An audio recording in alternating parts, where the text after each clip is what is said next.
modern mountain man Max here today, dealing with a severely broken mini excavator. So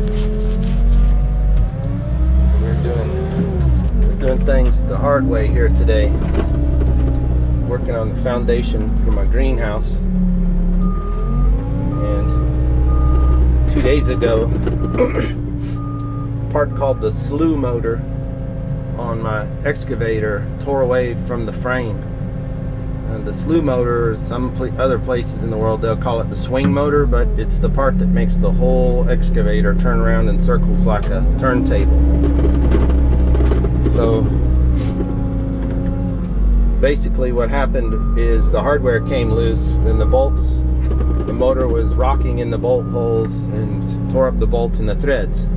The trick is, this had happened before I bought the machine, and someone did a ghetto patch job and then quickly sold the machine so that they wouldn't have to deal with this problem. So I got fucked.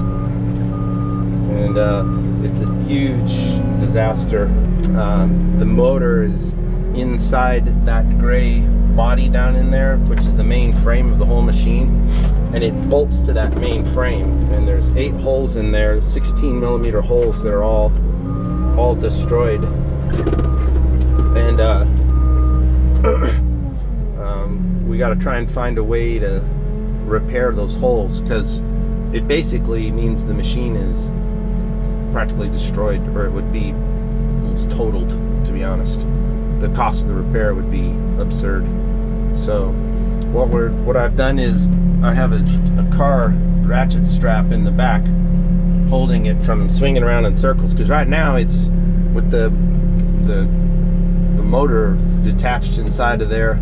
The gear's not engaged. The drive gear, it's a gear about that big around, but it drives a huge ring in there that's probably 3 feet in diameter, and that the whole machine turns around on. And so I got trying to drive one-handed here. I'm used to doing things with 2 hands. Hang on a minute. I can't do this with holding the camera. You gotta do this in one hand at a time. There's dual joysticks, and you're driving this. You're used to driving them as a unit. Anyway, so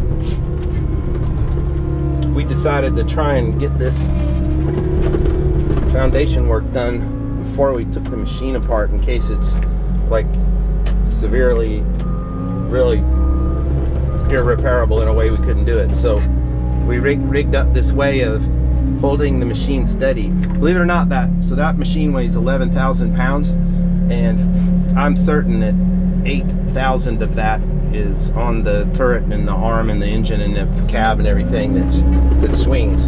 But if you're on level ground, you can come up to that thing, the whole top of it, and just walk around in a circle with it. Give it a push and it'll just glide. The gigantic bearing that's in the middle of the machine is so frictionless and so free running that you could just push 8,000 pounds around with one hand if you're on level ground. It's crazy. So anyway, that's my fun. We're gonna try and fix it ourselves, which we think we can do for less than $1,000, and the dealership wanted $16,000 to fix the 8 bolt holes.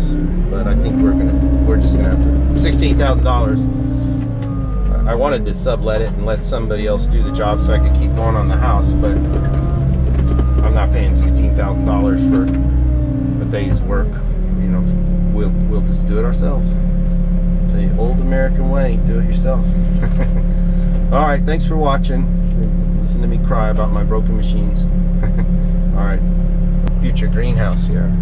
My wife is gonna be stoked. There's the house over there.